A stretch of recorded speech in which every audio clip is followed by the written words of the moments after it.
የተወደዳችሁ በማዕከላዊ ኢትዮጵያ ክልል ሆሳዕና ከተማ የፊታችን ሰኞ 20ኛው የኢትዮጵያ ብሔር ብሔረሰቦችና ሕዝቦች ቀን በደማቅ ስነ ስርዓት የሚከበር ይሆናል። ይህንን የተመለከቱ ዘገባዎች ደግሞ በስፍራው የሚገኘው ባልደረባይ ብሩክ ተስፋይና ሌሎችንም ባልደረቦቹን ይዞ ለተወሰኑ ደቂቃዎች ዜናዎችን እየመራ ከእናንተ ጋር ቆይታ የሚያደርግ ነው የሚሆነው። ሰላም ላንተ ብሩክ፣ እንደምን አመሸህ?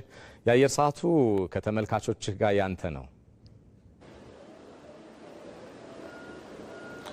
አመሰግናለሁ ሰለሞን። ሰላም ተመልካቾቻችን፣ ከኢትዮጵያ ብሮድካስቲንግ ኮርፖሬሽን ሆሳዕና ጊዜያዊ ስቱዲዮ የኢቲቪ 57 ዜናዎችን ከዚህ የ20ኛውን የኢትዮጵያ ብሔር ብሔረሰቦችና ሕዝቦች በዓልን የተመለከቱ ዜናዎችን ወደ እናንተ የማደርስ ይሆናል። ብሩክ ተስፋዬ ነኝ። አብራችሁን ትቆዩ ዘንድ በአክብሮት ጋብዛለሁ።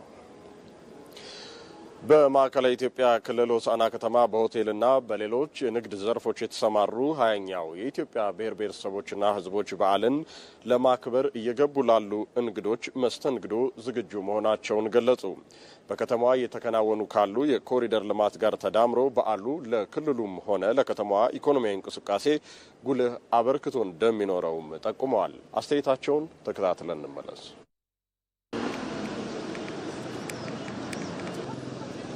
መላው ኢትዮጵያ የተውጣጡ እንግዶች ናቸው እዚህ የሚመጡት። እንግዲህ ሲመጡ የሚጎበኙና መታየት ያለባቸው ስለ ባህሉ፣ ስለ አካባቢው ማወቅ ያለባቸው ነገሮች በሙሉ ለማሳወቅ ዝግጅት እያደረግን ነው። ከምግብና መጠጥ መስተንግዶ ባሻገር ማለት ነው። አካባቢውንም ለማስተዋወቅ ፕሮሞት ለማድረግ እየተዘጋጀን ያለ ነው። ይሄ ዝግጅት ከፍተኛ የሆነ እድል ነው፣ መልካም እድል ነው ይዞ የሚመጣው። እኛም እንደ ሆቴል በጣም ጥሩ አጋጣሚ ነው የሚሆንልን። እንግዲህ ዝግጅታችን የተዘጋጀን እንግዶች እየተጠባበቅን ያለ ነው። በኢኮኖሚ ዘርፍ በጣም በትልቁ እንደሚያነቃቃ እንጠብቃለን።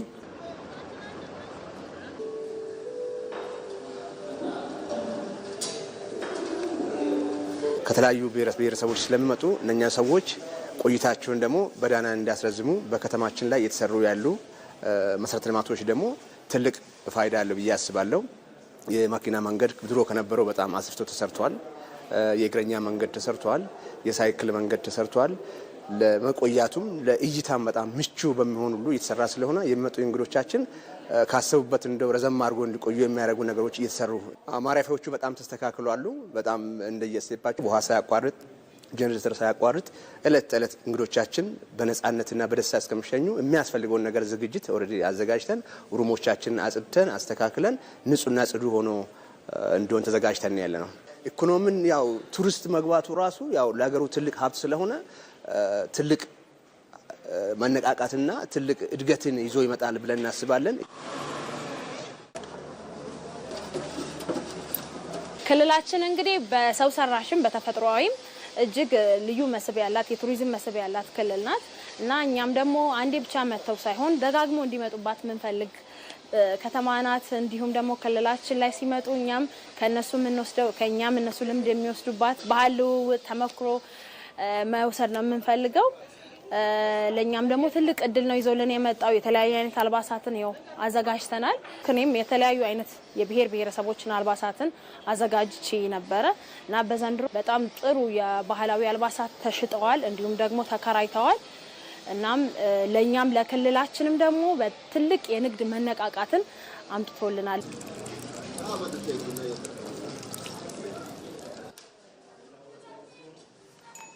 ከብዙ አካባቢ ብዙ ሰዎች ስለሚመጡ ኢኮኖሚያችንን በበለጠ ወር ደግሞ አቅርቦታችንን በበለጠ ሰፊው ማህበረሰብ ያገኘዋል ብዬ አስባለሁ። ለዛም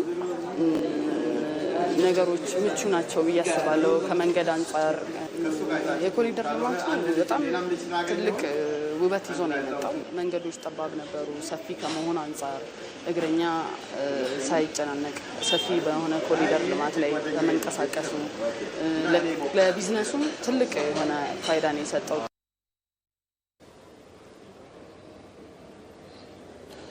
ሆሳዕና ከተማ 20ኛው የኢትዮጵያ ብሔር ብሔረሰቦችና ሕዝቦች ቀንን ለማክበር እንግዶችን እየተቀበለች ነው። የሆሳዕና ከተማ ከንቲባ ሳሙኤል ሽጉጤ በዓሉ በሆሳዕና ከተማ እንዲከበር መደረጉ በመንግስትና ሕብረተሰብ ትብብር የመሰረተ ልማት ግንባታ በከተማዋ እንዲስፋፋ ያስቻለ ነው ብለዋል። በከተማዋ እየተከናወኑ ያሉ የመሰረተ ልማት ግንባታዎች እንዲጠናቀቁ በትኩረት መሰራቱንም ገልጸዋል። ሆቴሎች ደረጃቸውን እንዲያሻሽሉና አዳዲሶቹም በፍጥነት እንዲጠናቀቁም ተደርገዋል ብለዋል። በቢሊየን የሚቆጠር በጀት በማፍሰስ ብዙ መሰረተ ልማቶች እንድንሰራ አድርጓል። በመንግስት ደረጃም ብቻ ሳይሆን ይሄ ማለት በህብረተሰብ ተሳትፎ ጭምር ከፍተኛ ለመግለጽ ቢሞከር አሁን የሳኒታሪ ፕሮጀክቶች ተሰርተዋል፣ የህዝብ ሽንት ቤቶች ተሰርተዋል፣ የህዝብ ፋርማሲዎች በህብረተሰብ ተሳትፎ የተሰሩ በርካታ ስራዎች አሉ። እነዚህ ሁሉ እንግዶች ይመጣሉ በሚል ጭምር ነው። ዋናው ደግሞ ከተማው የቱሪዝም አገልግሎት የሚሰጥ የኮንፈረንስ ቱሪዝም የሚካሄድበት ከተማ እንዲሆን በማድረግ ትልልቅ ባለኮከብ ሆቴሎች ተጀምረው የነበሩ እንዲጠናቀቁ ተደርጓል። ይሄ ከተማችን ላይ 4፣ 5፣ 6 ዓመት የሚፈልጉ ስራዎች በአንድ ዓመት ጊዜ ውስጥ ማጠናቀቅ እንድንችል አድርጓል። ለአብነት ብንወስድ በከተማችን ውስጥ በአሁኑ ሰዓት የ7 ቢሊዮን ብር ፕሮጀክት በፌዴራል በክልል በዞንና በከተማ አስተዳደሩ እየተሰራ ነው ያለው። የከተማችን የአመታዊ በጀት ብንወስድ ከ3.8 ቢሊዮን አይበልጥም። ከገቢ አቅሟ በላይ ነው እየሰራ ነው ያለ ነው። ይሄ ደግሞ ታሳቢ አድርጎ እየተሰራ ያለው ለብሔር ብሔረሰቦችን ለመቀበል ነውና ይሄ ለከተማችን አርጀንሲ ወይም ሁሉም ነገር ቶሎ እንድናጠናቅቅ አግዞናል። የበዓሉ ማክበሪያ ስፍራ ስታዲየም ዝግጅት፣ የሲምፖዚየም ማካሄጃ አዳራሽ፣ የሀዲያ ብሔር ዘመን መለወጫ ማክበሪያ ስፍራን የማስዋብ ስራና መሰል ስራዎች በዓሉን ተከትሎ መሰራቱንም ከንቲባው አብራርተዋል። መጀመሪያው የበዓሉ ዋናው ማክበሪያ ስፍራ የሆነውን የስታዲየም ዝግጅት ነበር ያደረግነው። የክልላችን መንግስት ከፍተኛ በጀት መድቦ በከተማ አስተዳደሩና በዞኑ ጭምር ርብርብ ተደርጎ በ2 እና በ3 ወራት ጊዜ ውስጥ ነው የስታዲየም ለበዓል ዝግጅት እንዲደርስ ያደረግ ነው። ከዚህ ውጪ በክቡር ፕሬዝዳንት መኖሪያ ፓላስ ግቢ ውስጥ እጅግ ዘመናዊ የሆነ የሲምፖዚየም ማስኬጃ አዳራሽ እንዲደርስ ተደርጓል።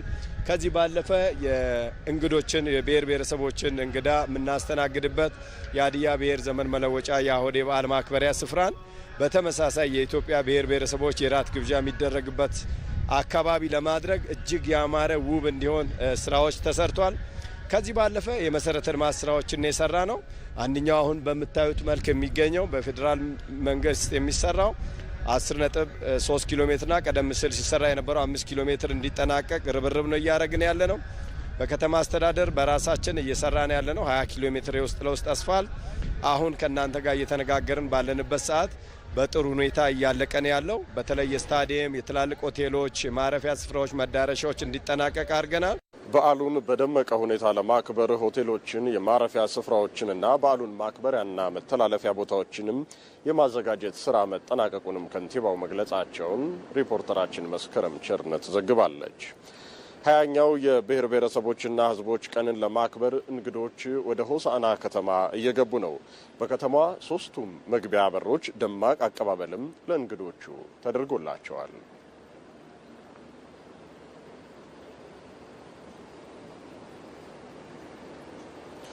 ይህንኑ ጉዳይ ስትከታተል የቆየችው ሪፖርተራችን መስከረም ቸርነት በቀጥታ መስመራችን ላይ ትገኛለች። መስከረም እንዴት አመሸሽ? የባህል ቡድኖች እየተደረገላቸው ያለው አቀባበል እንዴት ያለ ነው? አንቺ በስፍራው የታዘብሽውን አክለሽ መረጃዎችን አድርሽን።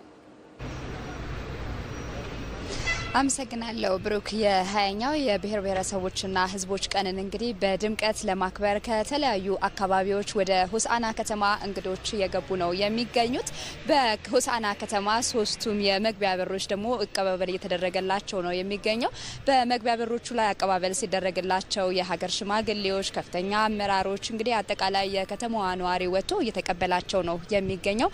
እየገለጽን እንዳለ ነው እንግዲህ በተለይ በዓሉን ለማክበር ከተለያዩ አካባቢዎች ነው እንግዶች እየመጡ የሚገኙት ከአጎራባች ክልሎች ከደቡብ ኢትዮጵያ እንዲሁም ደግሞ ከሲዳማ ክልልና ሌሎች አጎራባች ክልሎች እየመጡ ይገኛሉ። እንዲሁም ደግሞ ከተለያዩ አካባቢ የሚመጡ እንግዶችም ነው አቀባበል እየተደረገላቸው የሚገኘው። በነገራችን ላይ አቀባበል እየተደረገላቸው የሚገኘው በሆሳዕና ከተማ እንግዲህ ሲደርሱ ብቻ ሳይሆን አቋርጠው አልፈው የሚመጧቸው ከተማዎችን ጭምር እንግዲህ ነዋሪዎች እየወጡ አቀባበል እያደረጉላቸው አቀባበል ሲያደርጉላቸው ደግሞ እንግዲህ የደረሱባቸው አካባቢዎች ላይ ያለ ባህልን በሚያመላክትና በሚያሳይ መልኩ ነው አቀባበል እየተደረገላቸው የሚገኘው።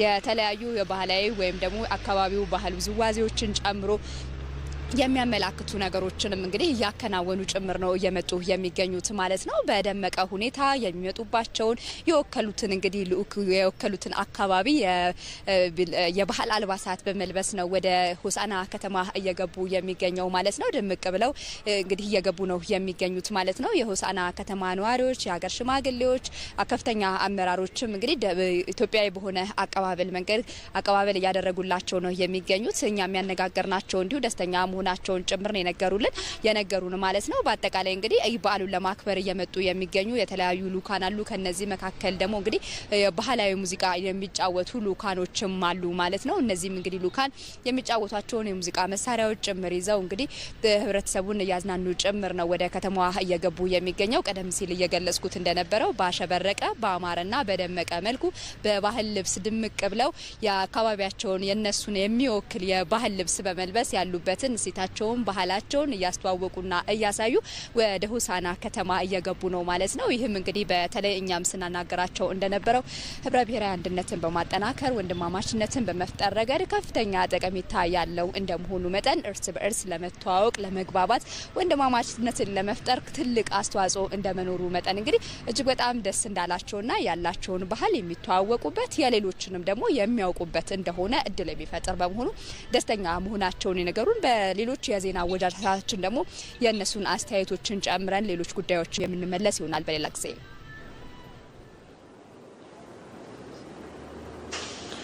መስከረም ለመረጃዎችሽ እጅግ አድርጌ አመሰግናለሁኝ። ክቡራትና ክቡራን ተመልካቾቻችን ከኢትዮጵያ ብሮድካስቲንግ ኮርፖሬሽን ሆሳዕና ጊዜያዊ ስቱዲዮ 20ኛውን የኢትዮጵያ ብሔር ብሔረሰቦችና ሕዝቦች በዓልን የተመለከቱ ዜናዎቻችን እነዚህ ነበሩ። ብሩክ ተስፋ የነበርኩኝ። ወደ አዲስ አበባ ወደሚገኘው ዋናው ስቱዲዮአችን ባልደረባይ ሰለሞን ኃይለ ኢየሱስ ይጠብቃችኋል። ሰለሞን፣ የአየር ሰዓቱን ወደ አንተ መልሻለሁ። ባልደረባይ ብሩክ ተስፋ እንደዚሁ መስከረም ቸርነት እናመሰግናለን። ባላችሁበት ሰናይ ምሽት ይሁንላችሁ።